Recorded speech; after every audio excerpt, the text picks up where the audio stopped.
Group شروع ہو رہا ہے. آخری منزل تو سورہ قاف سے شروع ہوئی تھی. چھٹا گروپ مکی اور مدنی صورتوں کا یہاں ختم ہو گیا. 7 صورتیں حسین ترین صورتیں قرآن کی. وہ پہلی 7 صورتیں تھیں: سورہ قاف، سورہ ذاریات، سورہ طور، سورہ نجم، سورہ قمر، سورہ رحمان، عروس القرآن، پھر سورہ واقعہ. پھر یہ 10 صورتیں آ گئیں: سورہ حدید، سورہ مجادلہ، سورہ حشر، سورہ ممتحنہ، سورہ صف، سورہ جمعہ، سورہ منافقون، سورہ تغابن، سورہ طلاق، سورہ تحریم. اب پھر یہ مکی قرآن مجید، یہ آخری گروپ ہے. اس میں بھی پہلی 6 صورتیں جو ہیں وہ 3 کے سب گروپس کی شکل میں ہیں. سورہ ملک بڑی، جیسے سورہ قاف وہاں تھی اسی مقام پر یہاں سورہ ملک ہے. بہت جامع اس کی تاثیر، اور یہ بہت حضور کو عزیز تھی. آپ کی یہ معمولات میں سے تھا، رات کو سوتے ہوئے آپ سورہ ملک پڑھا کرتے تھے اور اس کی آپ نے تلقین کی ہے. بسم اللہ الرحمن الرحیم. تبارک الذی بیدہ الملک وہو علی کل شیء قدیر. بڑی بابرکت ہے وہ ہستی جس کے ہاتھ میں ہے بادشاہی، راج اس کا ہے. یہ ہے دین کا سیاسی پہلو. پوری کائنات پر اس کا راج چل رہا ہے. دنیا میں بغاوت ہے. کیوں ہے؟ وہ اپنے ایمان کے دعوے داروں کا امتحان لینا چاہتا ہے بس. ورنہ سورج، چاند، گیلیکسیز، پوری کائنات اور خود ہمارے جسم کا ایک ایک ذرہ اس کے قانون کا پابند ہے، تابع ہے. ہمارا جسم ہمارے اختیار میں کہاں ہے؟ میں تنگ آ جاتا ہوں، 2 دن ہوتے ہیں یہاں سے تو طبیعت خراب ہو جاتی ہے، جب تک کہ وقت لگتا ہے کینچی لے کر بیٹھتا ہوں. اگر میں چاہوں کہ یہاں بال نہ آئے، میرا جسم ہے، میرا تو اختیار نہیں، وہ تو آئیں گے. تو ہمارا جسم بھی جہاں تک اس کی فزیولوجی کا تعلق ہے، اس کی اناٹومی کا تعلق ہے، یہ سارا اللہ کے قانون کے تابع، میرے تابع تو نہیں. میں چاہوں میرا دل ذرا رک جائے، جب چاہوں میں اس کو سٹارٹ کر دوں تو یہ تو نہیں ہوگا. جب بند ہوگا بند ہو جائے گا، میرے اختیار میں نہیں ہے. لیکن یہ کہ جو ہماری اختیاری زندگی ہے اس میں ہم نے طے کر لیا ہے کہ اللہ کی نہیں مانیں گے، اپنی مانیں گے، اپنی مانیں گے، اپنی بیویوں کی مانیں گے، اور جو بھی نظام ہے اس کے ساتھ وفاداری کریں گے، چاکری کریں گے، ان کی ملازمت کریں گے، ان کے رتھوں کے اندر ہم بیل بن کر جتیں گے تاکہ ہمیں عیش ملے، دنیا کے اندر ہمارے لیے مقامات ہوں، ہماری عیش. بس اللہ خیر صلی اللہ. تو یہ ہے اصل میں امتحان. ورنہ بادشاہی یہاں اب بھی اسی کی ہے. یہ صرف ہلدی کی گانٹھ ہے جسے لے کر ہم پنساری بن کر بیٹھ گئے. میری مرضی، میرا خیال، میرا نظریہ یہ ہے. اور ہمارے نزدیک جو ہے طریقتکم المثلی، ہمارے جو کلچر ہے، مثالی نظام جو ہم نے بنایا ہے، ہمیں اس کی حفاظت کرنی ہے. تبارک الذی بیدہ الملک وہو علی کل شیء قدیر. وہ ہر چیز پر قادر ہے. الذی خلق الموت والحیاۃ لیبلوکم ایکم احسن عملا. اب دیکھیے، ہم نے حیات انسانی کا جو اب تک سمجھا ہے، جس کو کہ عمر نے، جو کہ بہت بڑا شاعر ہے، اس نے اپنی بیوی سے خطاب کر کے کہا ہے: حیات ثم موت ثم بعث، حدیث و خرافات یا ام عمری. یہ کیا ہے؟ زندگی پھر موت پھر زندگی، یہ کیا؟ یہ سب حدیث و خرافات معاذ اللہ. ہم نے بھی دیکھا پہلے کنتم امواتا فاحیاکم ثم یمیتکم ثم یحییکم ثم الیہ ترجعون. یہ وقفے کیوں ڈالے گئے؟ یہ موت کا وقفہ کیوں ڈال کر زندگی کا ایک حصہ نکال دیا علیحدہ؟ 30 40 50 60 سال یہ دنیا کی زندگی، پھر موت کا وقفہ. موت ایک زندگی کا وقفہ ہے، یعنی آگے بڑھیں گے دم لے کر. کیوں؟ اس کی حکمت بتائی جو ہم پڑھائیں سورہ واقعہ میں. قدرنا بینکم الموت، تمہاری ہی زندگی کا تسلسل ہے جس میں ہم نے ایک وقفہ موت کا ڈال دیا ہے. حیات لیبلوکم ایکم احسن عملا. یہ جو چنک علیحدہ کیا ہے یہ اس لیے کہ تمہاری آزمائش ہو، امتحان ہو، تمہیں جانچا جائے. وہ 3 گھنٹے کا امتحان ہوتا تھا جو دیتے تھے تم کبھی اسکولوں میں، اب یہ 30 برس کا سمجھ. اور واقعی 30 برس ہی ہوتے ہیں آدمی کے پاس. پہلی زندگی کے 20-25 برس ویسے گزر گئے، شعوری ابھی نہیں ہے. اور پھر ایک خاص عمر کے بعد جو ہے آزاد ڈھیلے پڑ گئے، اور پھر یہ کہ لا یعلم من بعد علم شیئا. 30 نہیں ہوں گے، 40 مل جائیں گے آدمی کو. کام تو یہی ہوتا اس کی زندگی کا. لیکن اس لیے ہے لیبلوکم ایکم احسن عملا، تاکہ تمہیں جانچے پرکھے دیکھے تم میں سے کون ہے اچھے عمل کرنے والا. اب دیکھیے علامہ اقبال کی جو نظم ہے زندگی کے موضوع پر، واقعہ یہ ہے کہ بہت چوٹی کی چیز ہے، بہت عمدہ چیز. تو اسے پیمانہ امروز فردہ سے نہ ناپ، جاویداں پہم دواں ہر دم جواں ہے زندگی. قلزم ہستی سے تو ابھرا ہے مانند حباب. جیسے سمندر میں ایک بلبلا سا ہوتا ہے، کتنی زندگی ہوتی ہے بلبلے کی. قلزم ہستی سے تو ابھرا ہے مانند حباب، اس زیاں خانے میں تیرا امتحان ہے زندگی. خلق الموت والحیات لیبلوکم ایکم احسن عملا. ہے کبھی جاں اور کبھی تسلیم جاں ہے زندگی. کبھی زندگی جان سے مترادف ہے، عبارت ہے، کبھی جان دینا اصل زندگی ہے. وَلَا تَقُولُوا لِمَنْ يُقْتَلُ فِي سَبِيلِ اللَّهِ أَمْوَاتٌ بَلْ أَحْيَاءٌ وَلَٰكِنْ لَا تَشْعُرُونَ. ہے کبھی جان اور کبھی تسلیم جان ہے زندگی. اصل زندگی جو ہے وہ جان دے دینے سے حاصل ہوگی. الذی خلق سبع سماوات طباقا، وہ اللہ جس نے بنائے 7 آسمان ایک دوسرے کے اوپر. آیات متشابہات میں سے ہے. ما تری فی خلق الرحمن من تفاوت، تم نہیں دیکھ پاؤ گے اللہ کی تخلیق میں کہیں کوئی فرق. اتنا محکم نظام ہے، اتنا محکم نظام. کیا کسی سائنسدان نے آج تک یہ بھی کہا کہ تخلیق میں یہاں نقص ہے؟ کسی نے کہا؟ زوالوجی کی فیلڈ میں یا باٹنی کی فیلڈ میں یا کسی اور فیلڈ میں، جیولوجی کی فیلڈ میں، ایسٹرونومی کی، کسی نے کہا ہے؟ ما تری فی خلق الرحمن من تفاوت فارجع البصر هل تری من فطور. پھر ذرا دوبارہ لوٹا لو اپنی نگاہ، دیکھ لو، ہر میدان میں دیکھ لو، کہیں تمہیں کوئی رکھنا نظر آتا ہے؟ اگر یہ تخلیق کامل ہے تو کامل حقیقت میں کون ہے؟ اس کا خالق، اس کا باری، اس کا مصور. بس یہ نظر نہیں آتا. سائنسدان سب کچھ دیکھ رہے ہیں، ڈھونڈنے والا ستاروں کی گزرگاہوں کا اپنے افکار کی دنیا میں سفر کر نہ سکا. بڑے بڑے صاحب بصیرت و بڑے بڑے عقل مند اپنی ناک پتلے کے پتھر سے ٹھوکر کھاتے ہیں. دیکھ رہے ہیں ٹیلیسکوپ سے، ٹھوکر کھا رہے ہیں وہاں جو سامنے پتھر پڑا ہوا ہے اسے. یہ ہو رہا ہے آج ہمارے ساتھ. سپر جیل کا بسرا کر رہے ہیں، پھر لوٹاؤ ذرا اپنی نگاہ کو 2 مرتبہ اور. ینقلب الیک البصر خاسئا وہو حسیر. تمہاری نگاہ تھک ہار کر لوٹ آئے گی، تمہیں ہماری تخلیق میں کہیں کوئی رکھنا، کوئی دراڑ نظر نہیں آئے گی. وَلَقَدْ زَيَّنَّا السَّمَاءَ الدُّنْيَا بِمَصَابِيحَ وَجَعَلْنَاهَا رُجُومًا لِلشَّيَاطِينَ وَأَعْتَدْنَا لَهُمْ عَذَابَ السَّعِيرِ. اور ہم نے سب سے قریبی آسمان کو سجا دیا ہے چراغوں سے، یعنی زمین سے جو قریب ترین آسمان ہے، پہلا آسمان.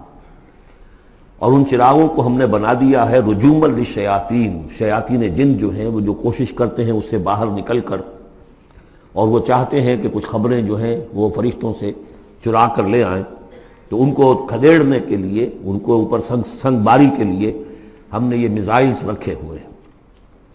وَأَعْتَدْنَا لَهُمْ عَذَابَ السَّعِيرِ، اور ان کے لیے ہم نے تیار کر رکھا ہے جلا دینے والا عذاب.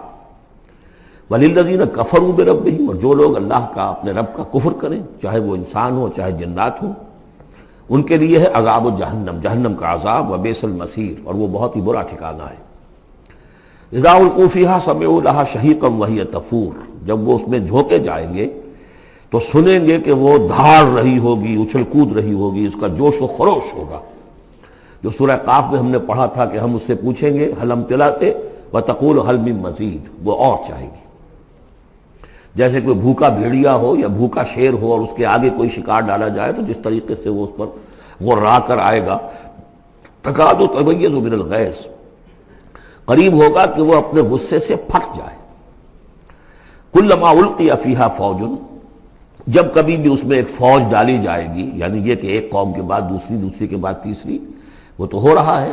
وہم یوزعون، ان کے درجہ بندی کی جائے گی، قوموں کا علیحدہ علیحدہ حساب ہوگا.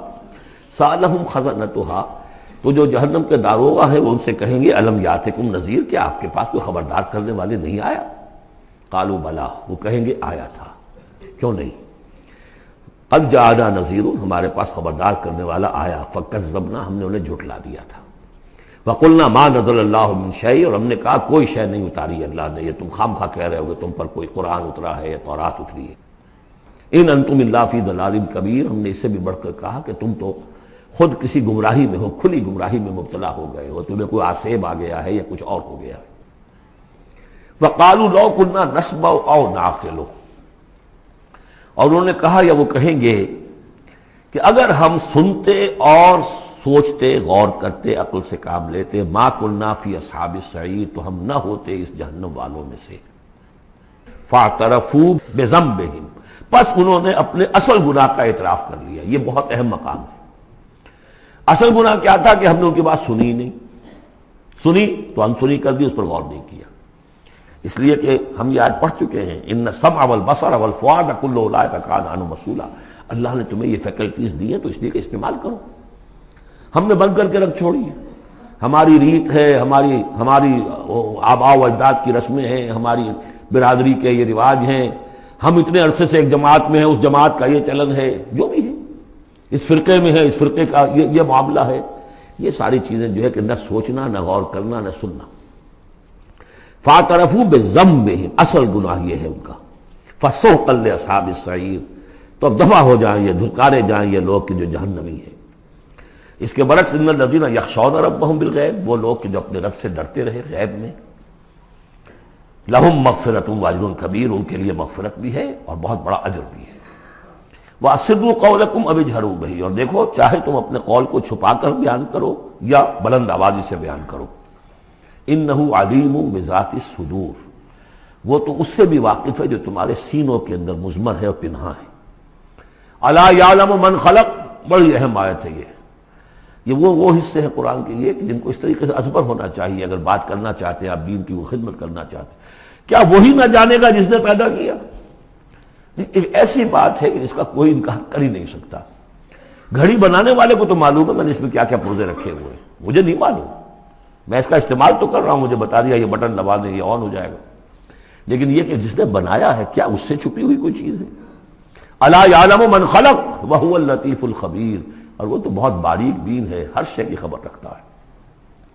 هو الذی جعل لکم الارض ذلولا، اسی نے تمہارے لیے زمین کو بنا دیا ہے پست، تابع حکم، تمہارے قدموں میں بچھی ہوئی ہے غریب، جتنا چاہتے ہو اس کو تو رونتے ہو، پامال کرتے ہو۔ فامشوا فی مناکبہا، چلو پھرو اس کے کندھوں کے مابین، گویا کہ یہ بھی کوئی بہت بڑا ہاتھی ہو، اس کے کندھوں کے مابین اتنی جگہ ہے، چل پھر رہے ہیں۔ جیسے چیونٹی کسی ہاتھی کے کندھوں کے درمیان چل رہی ہو تو وہ تو سمجھتی ہوگی کہ فٹ بال کا میچ کھیلنے کی جگہ مجھے مل گئی ہے۔ تو یہی حال ہمارا ہے، ہم جسے بہت وسیع سمجھتے ہیں کیا وہ کچھ بھی نہیں۔ فامشوا فی مناکبہا وکلوا من رزقہ، اور اسی کے رزق میں سے کھاؤ پیو، اسی زمین میں سے تمہارا رزق بھی برآمد ہو جائے گا۔ وإلیہ النشور، یہ یاد رکھو کہ پھر اللہ ہی کی طرف اٹھ جانا ہے، یہ اٹھنا ہے۔ آمنتم من فی السماء ان یخسف بکم الارض فاذا ہی تمور، کیا تمہیں کوئی خوف نہیں رہا؟ بالکل تم نچنت ہو گئے ہو اس آسمان والے سے جو آسمان میں ہے کہ وہ کہیں تمہیں زمین میں خسف نہ کر دے، دھسا نہ دے، فاذا ہی تمور، جبکہ وہ لرزے، زلزلہ آئے، شق ہو جائے اور تم چلے جاؤ۔ ام امنتم من فی السماء ان یرسل علیکم حاصبا، کیا تمہیں کوئی ڈر نہیں رہا کہ اللہ تعالیٰ جو ہے وہ آسمان والا تم پر بھیج دے کوئی ایسا جھکڑ تیز آندھی جس میں پتھر چلے آ رہے جو بلٹس کا کام کرے اور میزائلز کا کام کرے۔ فَسَتَعْلَمُونَ كَيْفَ النَّذِيرُ، پھر تمہیں معلوم ہو جائے گا کہ میرا خبردار کرنا کیسا تھا، کیا اس کا نتیجہ تھا۔ وَلَقَدْ كَذَّبَ الَّذِينَ مِن قَبْلِهِمْ، اور یقیناً جو ان سے پہلے تھے انہوں نے بھی جھٹلایا تھا۔ فَكَيْفَ كَانَ النَّكِيرُ، تو کیسا ہوا میرا ان کو پکڑنا اور میرا عذاب۔ اَوَلَمْ يَرَوْا إِلَى الطَّيْرِ فَوْقَهُمْ، کیا یہ دیکھتے نہیں پرندوں کو جو ان کے اوپر ہیں؟ صافات ویقبضن، کبھی انہوں نے اپنے پر پھیلائے ہوتے ہیں، کبھی ان کو سکیڑ لیتے ہیں۔ ما یمسکہن الا الرحمن، نہیں روکے ہوئے انہیں اس فضا کے اندر مگر رحمان۔ انہ بکل شیء بصیر، یقیناً وہ ہر چیز کو دیکھ رہا ہے۔ یعنی جو قانون طبیعی ہے جس کے تحت وہ چل رہا ہے وہ تو اللہ کا بنایا ہوا ہے۔ امن ھذا الذی ھو جند لکم ینصرکم من دون الرحمن، بھلا وہ کون ہے جو تمہارا لشکر بن جائے اور تمہاری مدد کرے رحمان کے مقابلے میں؟ ان الکافرون الا فی غرور، نہیں ہے یہ کافر مگر دھوکے میں آ گئے، بہکاوے میں آ گئے۔ امن ھذا الذی یرزقکم من امسک رزقا، پھر بھلا کون ہے وہ جو تمہیں رزق دے سکے اگر اللہ اپنے رزق کے خزانوں کو روک لے؟ بل لجوا فی عتو و نفور، نہیں، یہ لوگ اپنی شرارت میں اور نفرت میں بہت آگے بڑھ گئے۔ افمن یمشی مکبا، یہ آیت بہت اہم ہے حکمت قرآن کے اعتبار سے، فلسفے کے اعتبار سے۔ افمن یمشی مکبا علی وجہہ اہدی امن یمشی سویا علی صراط مستقیم، دو انسانوں کا تصور کرو، ایک شخص وہ ہے کہ جو اوندھے منہ پیٹ کے بل گھسٹ رہا ہے، ایک وہ جو سیدھا کھڑا ہے، سیدھے راستے پر چل رہا ہے۔ کون ہوگا زیادہ ہدایت پر؟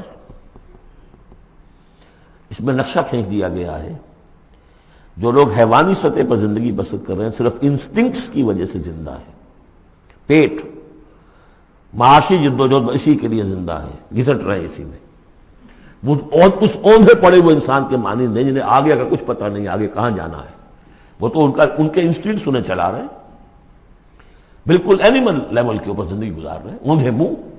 انہیں کیا نظر آئے گا راستہ کون سا ہے، کدھر جانا ہے؟ ایک شخص کھڑا ہے سیدھا، اپنی منزل اس نے معین کر لی ہے۔ یہ بالکل وہی فلسفہ ہے جو سورہ حج میں آ چکا ہے۔ انسان حقیقت میں وہی انسان ہے جس نے اپنا کوئی آدرش، کوئی نصب العین، کوئی مقصد، کوئی آئیڈیل زندگی میں بغیر کسی نصب العین کی زندگی گزار رہا ہے۔ ہی از این اینیمل۔ اولئک کالانعام بل ھم اضل۔ حیوانات جو ہیں یہ چوپائے، ان کی زندگی کا کوئی مقصد نہیں ہے، وہ تو اللہ نے ہمارے کام کے لیے پیدا کر دیا۔ آپ انہوں کاٹوں گوشت کھائیں اور ان کی چڑوں سے جوتیاں بنائیں اور جی رہے، وہ خالص انسٹنکٹس کے اوپر، ان کی جبلتیں ہیں، صرف جبلت کے تحت ہیں۔ انسان صرف حیوان نہیں ہے، اس میں کچھ اور ہے، اور اس کے لیے کوئی آئیڈیل۔ ضعف الطالب والمطلوب، جتنا اونچا آئیڈیل ہوگا اتنا ہی اونچا انسان جائے گا، لیکن جس کا کوئی سرے سے آئیڈیل نہیں وہ نرا حیوان ہے۔ آخر چوپائے بھی تو اسی طرح چلتے ہیں نا۔ افمن یمشی مکبا علی وجہہ اہدی امن یمشی سویا علی صراط مستقیم۔ سیدھا راستہ اور اس کی منزل معین ہے، مجھے ادھر جانا ہے۔ دنیا میں ہماری منزل اقامت دین، حقیقت میں زندگی کی منزل آخرت، رضا الہی کا حصول۔ قل هو الذی انشأکم وجعل لکم السمع والابصار والافئدہ، کہہ دیجئے وہی ہے جس نے تمہیں انشاء اٹھانا، تمہیں بنایا، بڑھایا، وجعل لکم السمع والابصار والافئدہ، تمہیں کان دیے، آنکھیں دی اور دل دیے یا عقل دی۔ عام طور پر قرآن میں سمع پہلے کیوں آتا ہے اور بصار بعد میں کیوں آتا ہے؟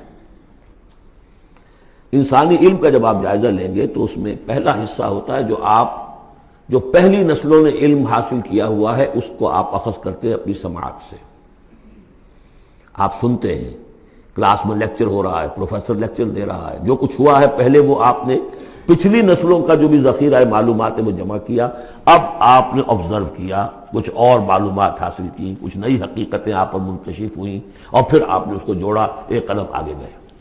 ان السمع والبصر والفؤاد کل اولئک کان عنہ مسئولا قلیلا ما تشکرون، بہت کم ہی شکر ہے جو تم کرتے ہو۔ قل هو الذی ذرأکم فی الارض والیہ تحشرون، کہہ دیجئے اسی نے تمہیں پھیلا دیا ہے زمین میں اور اسی کی طرف تم اکٹھے کر دیے جاؤ گے، جمع کر دیے جاؤ گے۔ وَيَقُولُونَ مَتَىٰ هَٰذَا الْوَعْدُ إِن كُنتُمْ صَادِقِينَ، وہ کہتے کب ہوگا یہ وعدہ، کب پورا ہوگا، اگر تم سچے ہو تو بتاؤ۔ قُلْ إِنَّمَا الْعِلْمُ عِندَ اللَّهِ، کہہ دیجئے کہ اس کا علم اللہ کے پاس ہے۔ آخرت کب آئے گی؟ وَاللَّهُ عِندَهُ عِلْمُ السَّاعَةِ، اللہ ہی کے پاس اس کا علم ہے۔ وَإِنَّمَا أَنَا نَذِيرٌ مُّبِينٌ، اور میں تو بس صرف ایک واضح اور صاف صاف ڈرا دینے والا ہوں، اس کے سوا میری ذمہ داری کوئی نہیں۔ فَلَمَّا رَأَوْهُ زُلْفَةً، پھر جب وہ دیکھیں گے اس کو، قریب آ گئی، سیئت وجوہ الذین کفروا، تو ان کے چہروں کے حلیے بگڑ جائیں گے، برے ہو جائیں گے ان کے چہرے، ان کافروں کے۔ وقیل ھذا الذی کنتم بہ تدعون، اور کہا جائے گا یہ ہے وہ جس کو تم مطالبہ کرتے تھے کہ لاؤ اور لے آؤ جلدی سے۔ قل ارأیتم ان اہلکنی اللہ ومن معی او رحمنا فمن یجیر الکافرین من عذاب الیم، اے نبی ان سے کہیے دیکھو اگر مجھے میرا اللہ ہلاک کر دے، یا اور جو میرے ساتھ ہیں ان سب کو بھی ہلاک کر دے، یا اللہ تعالی ہم پر رحم فرمائے، سوال یہ ہے کہ تمہیں کون بچائے گا، کافروں کو کون بچائے گا عذاب علیم سے؟ ہمارا جو بھی ہو ہم ناکام رہ جائیں، تمہارے نزدیک ناکام ہو گئے، ہمارے نزدیک تو کوئی ناکامی ہے ہی نہیں۔ هل تربصون بنا الا احدى الحسنيين، دو اعلیٰ صورتیں ہیں، ان میں سے تیسری کوئی صورت ہے ہی نہیں۔ یا ہمارا رب ہمیں سب کو جام شہادت نوش کروا دے، کامیابی کامیابی، سب سے بڑی کامیابی تو یہی ہے، اور کامیاب ہو کر اگر واپس آ گئے تو تم بھی کہو گے کہ کامیاب ہے۔ لیکن تم سوچو کہ کافروں کو کون بچائے گا دردناک عذاب سے؟ قل هو الرحمن آمنا به، کہہ دیجئے وہ رحمان ہے، اس پر ہم تو ایمان لا چکے ہیں، وعلیہ توکلنا، اور اسی پر ہمارا توکل۔ نوٹ کر لیجیے یہ صورتیں جو ہے بالکل ابتدائی زمانے کی صورتیں ہیں۔ ابھی سمجھیے کہ یہ ابتدائی رد و قضا ہے، جس کی آخری شکلیں وہ ہیں جو سورہ انعام اور سورہ اعراف اور سورہ یونس اور سورہ ہود میں ہم دیکھا ہے۔ فَسَتَعْلَمُونَ مَنْ هُوَ فِي ضَلَالٍ مُبِينٍ، تو عنقریب تمہیں معلوم ہو جائے گا کہ کھلی گمراہی میں کون تھا، ہم تھے یا تم تھے۔ قُلْ أَرَأَيْتُمْ إِنْ أَصْبَحَ مَاؤُكُمْ غَوْرًا، ذرا ایک بات پر اور غور کرو، اگر تمہارا یہ پانی جو زمین کا ہے وہ نیچے اتر جائے، کبھی کبھی ایک دم بہت جو ہے ایک الارم ہو جاتا ہے کہ پانی کی سطح نیچے جا رہی ہے، بارشیں کم ہوئی ہیں، پانی کی سطح نیچے جا رہی ہے، کہاں سے لائیں گے پانی؟ وہ تو پھر بھی ابھی ایک حد تک ہی نیچے جاتی ہے، یہ پانی اور نیچے چلا جائے۔ فَمَنْ يَأْتِيكُم مِّن مَّاءٍ مَّعِينٍ، کون ہے وہ جو لائے گا تمہارے پاس وہ پانی صاف نتھرا ہوا پانی؟